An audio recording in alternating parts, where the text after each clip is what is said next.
Hello and welcome back to Teal House Farm. It is a busy day today. We are picking mulberries. We got to plant our summer garden and whatever else we come up with to do. So come join us for the day.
Okay, let me explain to you my very scientific process for deciding what to plant now.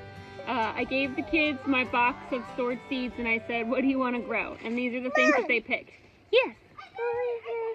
Oh, really? Are you going to help? That's fine. So here's what we got coming up. We're going to do some cantaloupe. Mom.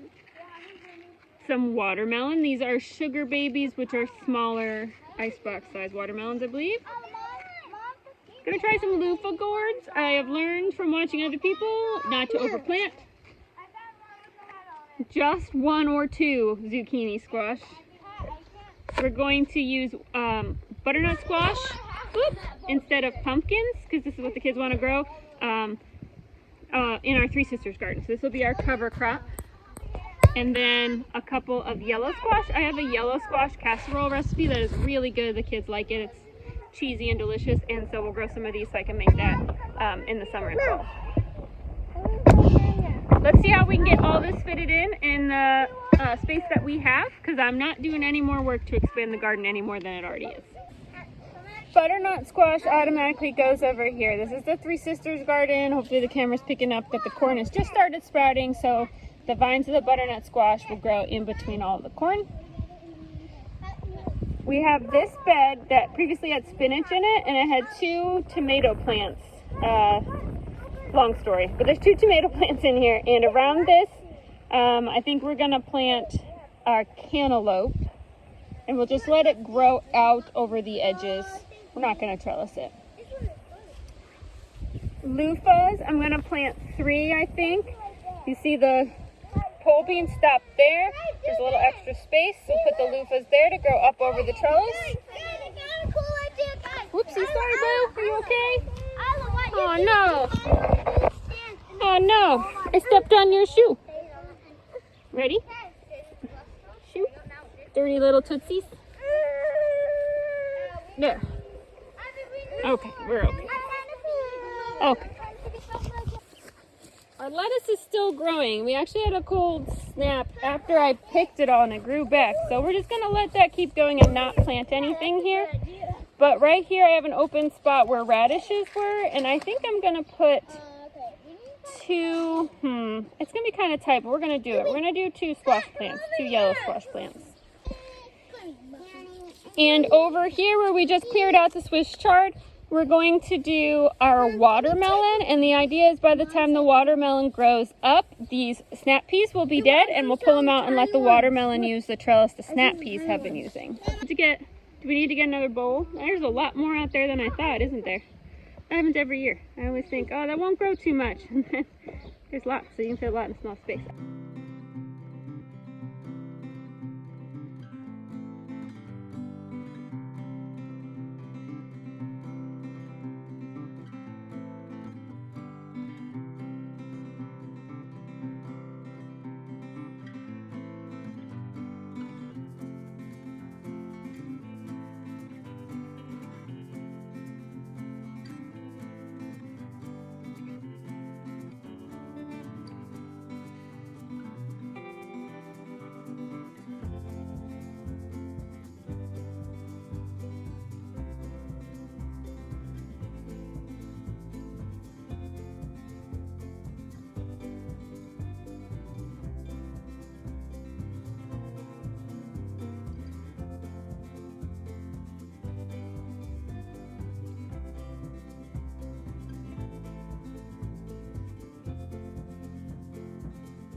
Ivy made us a surprise with the mulberries, but she's not letting me know what's in there. So we got like a minute left until the surprise is revealed. I can go upside down. You're gonna love it. Okay. Everybody else. I'm also defrosted this turkey from Thanksgiving that I froze and bought it on sale, and I'm gonna cook it for dinner. But I absolutely hate when they don't put the weight on the tag. Because now I gotta like guess. Feels like, I don't know. Alright, I have this old postal scale. It's not quite zeroed, so we'll take away a ½ pound. I told you. Mommy. I didn't tell you. 12 pounds? Yeah. A little less than 12 pounds. Alright, Ivy, what's 12 times 13? 12 times 13. 5, 4, 3, 2, 1. 26. It's going to be 120 plus 36. 136 is 156. 156 minutes, which is how many hours? Like 2 hours and like a half-ish. Yeah. So we're going to plan on a little more than 2.5 hours of cook time on this. So it's going to go back in the fridge for a little bit. Not quite time. I think for lunch today, we're going to make some vegetable soup in the crock pot. Not the crock pot, the Instapot. Because my mom hack here is I make something each week that's kind of grown-up lunch for me. Because I usually don't want what the kids are having. And if I make a lot of it, then I can eat on it for several days. It doesn't bother me to have the same thing 3 or 4 days in a row. So this week we're going to do like a vegetable lentil soup. And it'll use up a lot of the Swiss chard that I have from the garden. And some of this, so I've had the chard in this Walmart bag. It's tied down and it's still in really good shape. And it's been in there for a week. So that's pretty cool. And I like putting the stems in. I did this last time because it adds a little crunch to your soup, which is kind of like noodles without the carbs. I don't know. But it's pretty good. I thought you were making chicken. So the Instapot will make me about a gallon, and then the days that Sam's home, he'll have it with me, and the days he's not home, I'll have it by myself. So that uses it up within a few days, which is perfect. And you're going to say, man, you're adding a lot of Swiss chard, but it wilts a lot. So you don't get nearly what you put into it, if that makes sense.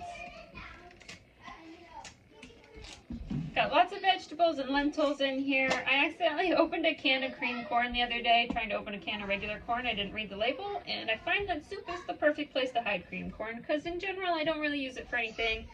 I got a bunch of cans once, probably 6 months ago, because I had ordered regular corn from Aldi, and the person who picked my groceries put the wrong thing in there, and then I had like 6 or 8 cans of creamed corn, which I don't ever use, so I've been hiding them in soup. Seems to be the easiest way to use them. Best part of this is you don't even have to remember the timing, you just put it on the soup. Just letting it do its thing. While we're waiting, we're going to process this Swiss chard. And I still have that half bag in the fridge, so I don't really want to put more in the fridge. Yes, Danny. So we're going to freeze this. We're just going to take the roots off here. One radish, too, will actually just add the leaves in the same bag because they're all very similar plants. So, put these in the compost bucket. I had a viewer tell me that their mother put greens in a pillowcase and ran them on the spin cycle in the washing machine to use the washing machine like a giant salad spinner. And I'm not going to try that today, but I thought that was a pretty cool idea. So what we're going to do though is just rinse, give a little shaky shake, and then we're going to lay out on some flour sack towels and let them dry out, let them dry off just a little bit before we cram them in a Ziploc bag to put in the freezer.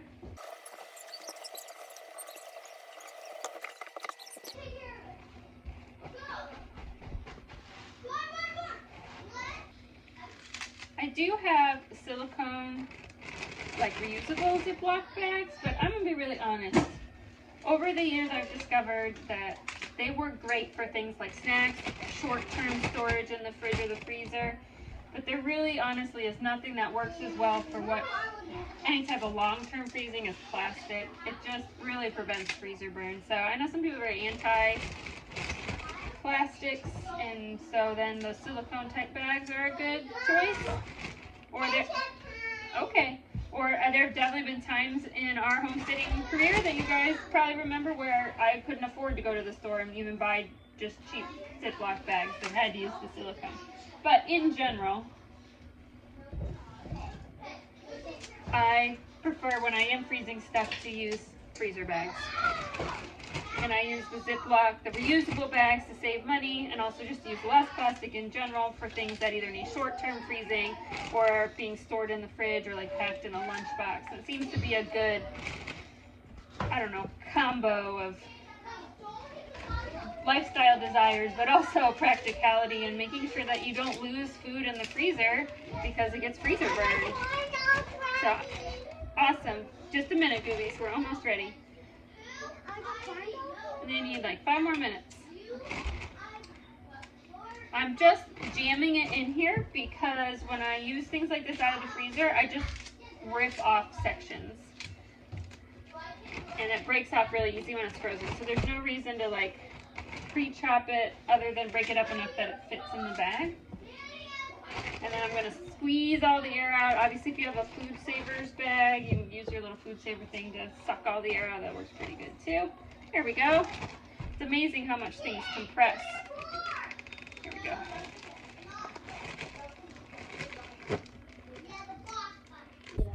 Okay, we're ready for the big reveal. Everybody back up. Got some scrumptious pies.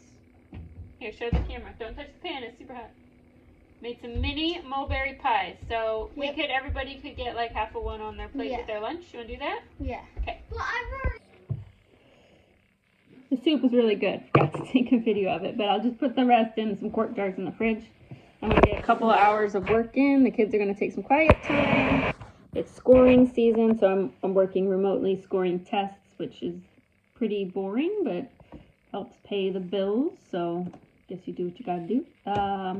But once we're done with this, we're going to get that turkey started. And then we'll be heading into the end of the day. We have made it to 5 o'clock.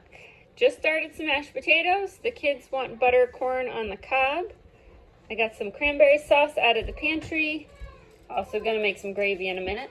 The turkey is almost done. I'd say another 15 minutes. And then we'll let it rest about 10. And then we should be good for dinner. So we made it. Did a lot today, feeling good about everything we accomplished. Kids had a good day, so we're gonna eat some dinner, and then tonight is going to be family movie night. So the kids are really excited. We're gonna find something, watch it all together, and maybe have a little bit of candy. So thanks so much for watching, and we'll see you all again really soon.